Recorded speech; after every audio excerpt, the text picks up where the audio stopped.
They laughed at my husband at our wedding, but minutes later, the entire hall fell silent. Weddings are meant to be joyful, a day where love is celebrated, a day where two families become one. But sometimes weddings do something else. They expose how people truly see you, and how little they think you are worth. From the day my fiancé and I announced our engagement, the whispers began. Not about love, not about happiness, about money. My family loved status.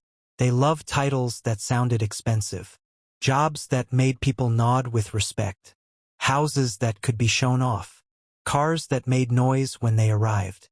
They believed success had a uniform, and my future husband did not wear it. Daniel was quiet, always calm, always polite. He wore the same simple suits, drove an old silver car with faded paint, spoke only when it mattered. Worst of all, he never explained himself. No stories about big deals, no talk about promotions, no hints of hidden wealth. To my family, that meant one thing: he was not enough. They smiled at him, but their eyes judged him. My mother asked careful questions. "So, what exactly do you do again?" My uncles laughed lightly.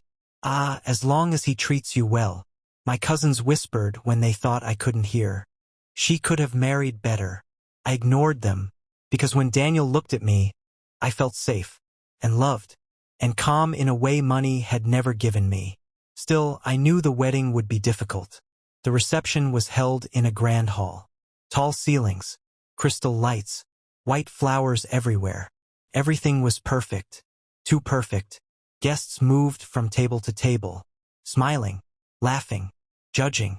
I noticed how many eyes followed Daniel, how people studied his suit, his watch, his shoes, trying to calculate his value.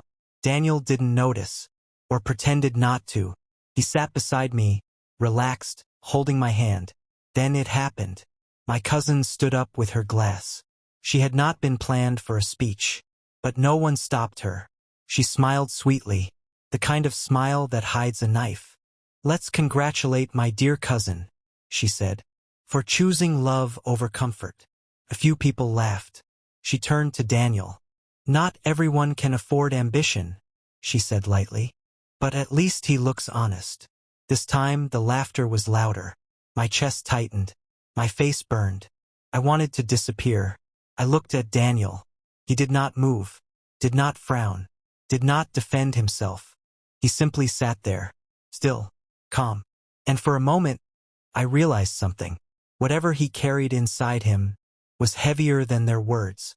Before I could stand up, before I could speak, the doors at the back of the hall opened. The music stopped.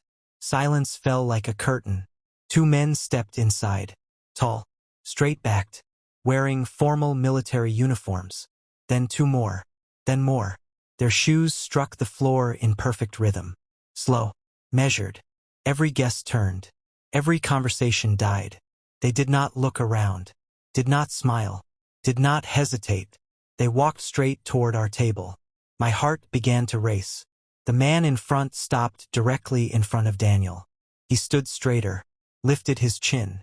"Sir," he said clearly, "apologies for the interruption." You could hear people breathing. "We were instructed to ensure your presence is formally acknowledged tonight." Confusion spread across the room. Behind him, more uniformed men and women entered. Some older, some with medals pinned to their chests, all carrying the same quiet authority. The officer turned toward the guests. "This man," he said, pointing gently at my husband, "served in operations most of you will never hear about." A murmur rippled through the hall. He declined recognition, declined promotion, and declined wealth. He chose silence, because his duty required it. My legs felt weak. Daniel finally spoke. Softly, "Not tonight." The officer nodded. "Understood, sir." They saluted. The sound echoed through the hall. No one laughed anymore. My cousin's hand froze mid-air, her glass still raised, her smile gone. For the rest of the night, something changed. People no longer asked Daniel what he did. They simply greeted him differently, with respect, with caution, with quiet admiration. When we danced, I whispered, "Why didn't you ever tell me?" He smiled. "The right people already knew," he said. "And because wealth isn't what I was trusted with." That night, I learned a lesson I will never forget. Some people mistake silence for weakness, simplicity for failure, and humility for lack of worth. But the loudest proof does not come from arguing or explaining. Sometimes, it walks in quietly through open doors and stands without saying a word. If you enjoyed this story, please like this video and subscribe for more powerful stories you won't hear anywhere.